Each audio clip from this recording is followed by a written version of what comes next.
Good morning friends, જય શ્રી રામ. તો અત્યારે વાગ્યા છે સવારના 7:15 અને આપણે થઈ ગયા છીએ નાહી ધોઈને અને ફ્રેશ. તો જવું છે આપણે બીજા ઘરે નાસ્તો કરવા માટે. હું અને કર્મભાઈ સાયકલ લઈ લીધી છે. એને સોસાયટીમાં મૂકવાનું છે ને, તો આ ઘરેથી બીજા ઘરે જવું હોય ને તો એ કર્મભાઈને સાયકલ જોઈએ.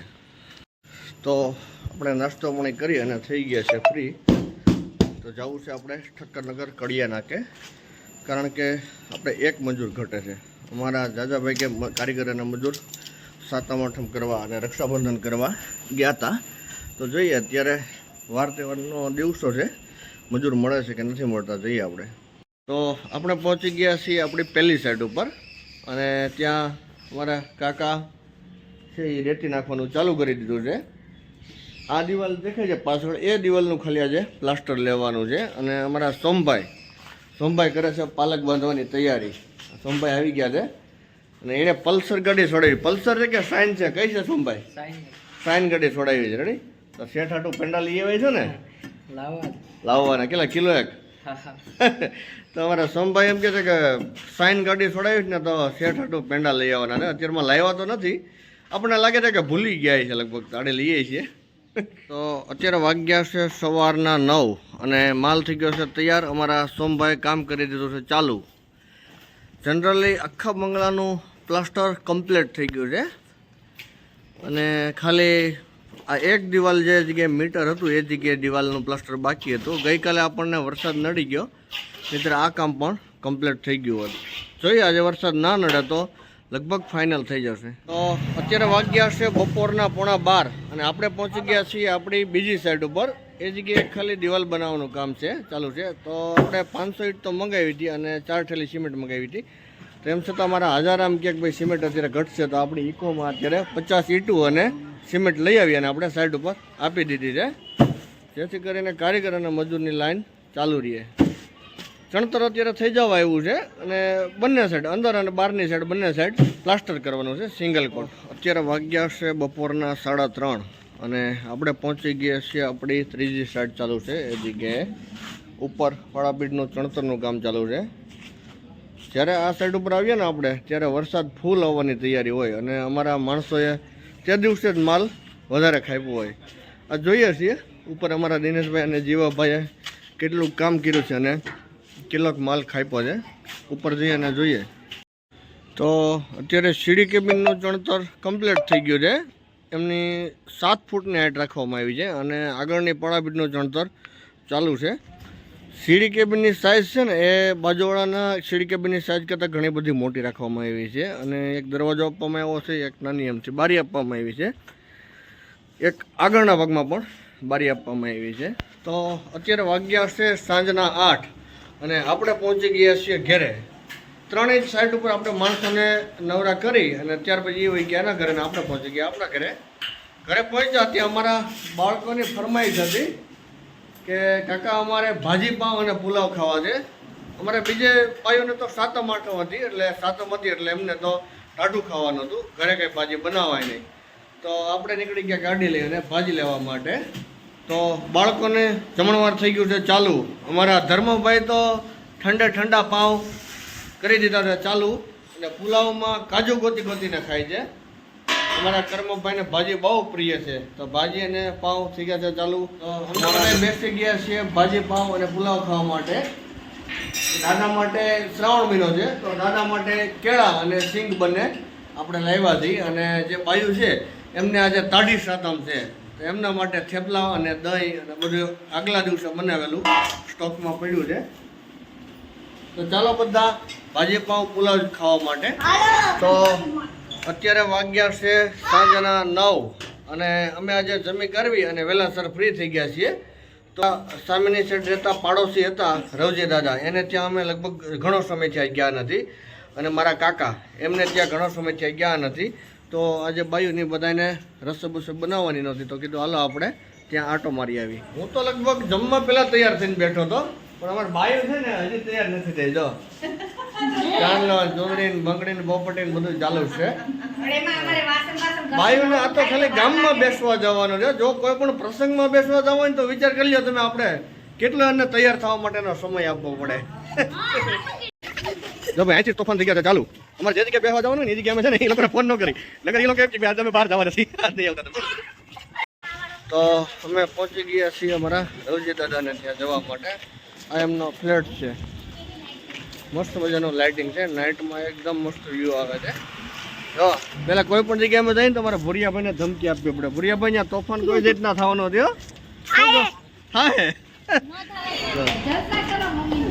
ભાઈઓને કોઈ પણ જગ્યાએ ઓળખાણ નીકળી જાય. અમે ફ્લેટમાં બેસવા આવ્યો ને તો એ જગ્યાએ કોઈક એમના બેન છે ને બેન પણ જ એમના જાણીતા નીકળી ગયા. એટલે ભાઈઓને છે ને કોઈ પણ જગ્યાએ ઓળખાણ તો નીકળી જાય. આ છે અમારા રવજી દાદા અને મારા સસરા છે. એ બંને ભાઈબંધો છે. તો રવજી દાદા આપણું આખું મકાન બતાવે છે.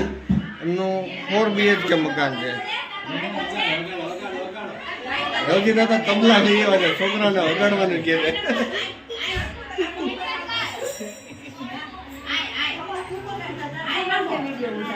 ને આ છે અમારા જસીબા.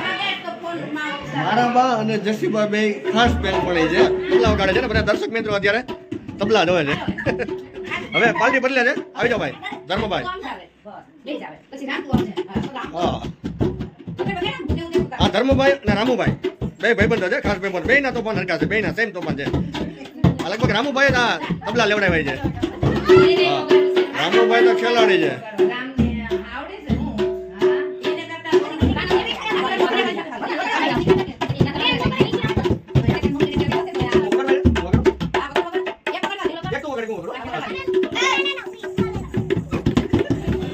આ છે રસોડું.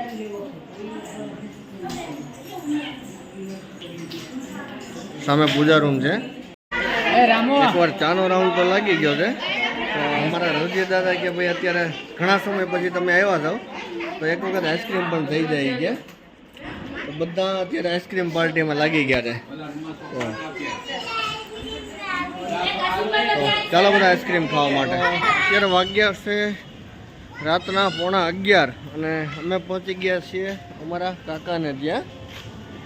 મારા બધા મેમ્બર આગળ પૂગી ગયા છે. હું ગેટ ઉપર એન્ટ્રી કરાવવા માટે ઊભો હતો એટલા માટે થોડો પાછળ રહી ગયો છે. મારા બધા સભ્યો અત્યારે આગળ જાય છે. જુઓ ભાઈ આ શહેરની જિંદગી તો આવી હોય છે. 11 વાગ્યા બીજાની ઘરે બેસવા જવાનું અને બીજા લોકો આપણી ઘરે બેસવા આવે. હવે લગભગ અડધો પોણો કલાક તો આપણે બેસશું એટલે લગભગ 11:30-12 તો ડેઇલી થઈ જતા છે. એની કરતાં સૌરાષ્ટ્રમાં ગામડામાં કેવું હોય કે ભાઈ 7 વાગ્યા જમી લીધું અને 9 થયા તો અડધી રાતે પહોંચી ગયા હોય. એક ઊંઘ હોત થઈ ગઈ હોય. આ ફ્લેટની લિફ્ટ નાની છે કે અમારા સભ્યો વધારે હતા એ ખબર નહીં. અત્યારે અડધા સભ્યો લિફ્ટમાં બેસી અને ઉપર વહી ગયા છે ને અત્યારે અમે અડધા સભ્યો હજી અહીંયા નીચે રાહ જોઈ છે. એ લોકો લિફ્ટ મોકલી ત્યારે મને ધમકી બતાવે છે. અને એ કેવી ધમકી બતાવે ખબર? ખોટો તમને કહીશ. તમને ખોટો વિડીયો નથી. હું તમને પછી કહીશ તમને આ માણસ કેવી ધમકી આપે છે. રેડી ખોટા વિડીયો ઉતારે જોડા. આ માણસનો પરિચય હું તમને પછી આપીશ એકલામાં. તો અમે પહોંચી ગયા છીએ અમારા કાકાની ઘરે. તો હું તમને પરિચય કરાવી દઉં. આ છે અમારા લાલાભાઈ નરેન્દ્રભાઈ. બાજુમાં છે એ મોટા શેઠ છે. બાજુમાં છે જનુબેન. અને આ છે મારા પપ્પા મારા સસરા છે અને મારા કાકા છે. આ છે મારા કાકી અને છે મારા શાળાના ઘરના મનીષાબેન. આમને તમે ઓળખો છો. મારા સાસુ છે. પછી અમારા કૃષ્ણાબેન છે, નમ્રતાબેન છે, મારા ભાભી છે. અને આ બેનનું નામ શું છે?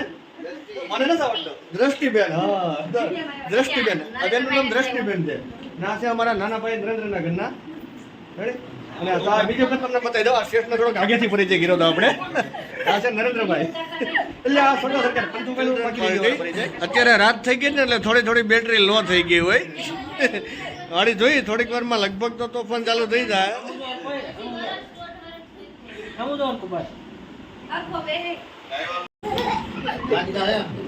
ધીરે ધીરે તોફાન ચાલુ થઈ ગયા.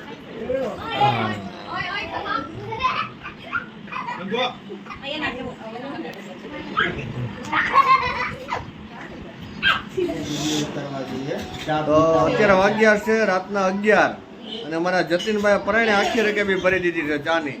તો ખૂટવડી તો પડશે જ. એ ભલે ચા ન પીતો હોય પણ આપણને પરાણે ચા પાઈ દીધી અત્યારે. ચાલો ચા પીવા માટે. અત્યારે વાગ્યા છે રાતના 12:15 અને અમે પહોંચી ગયા છીએ ઘરે. તો અત્યારે હવે આપણે નાહી ધોઈ ફ્રેશ થઈ અને કરીશું ગુડ નાઇટ. તો મિત્રો, આજનો વિડીયો તમને કેવો લાગ્યો? જો વિડીયો ગમ્યો હોય તો આ વિડીયોને લાઇક કરજો, શેર કરજો અને મારી ચેનલ કાઠિયાવાડી કડીઓને સબસ્ક્રાઈબ કરવાનું ભૂલતા નહીં. તો ફરી મળીશું એક મસ્ત મજાના વિડીયોમાં. ત્યાં સુધી આપ સૌના પ્રિય એવા કાઠિયાવાડી કડીઓના જય શ્રી રામ, જય હિન્દ.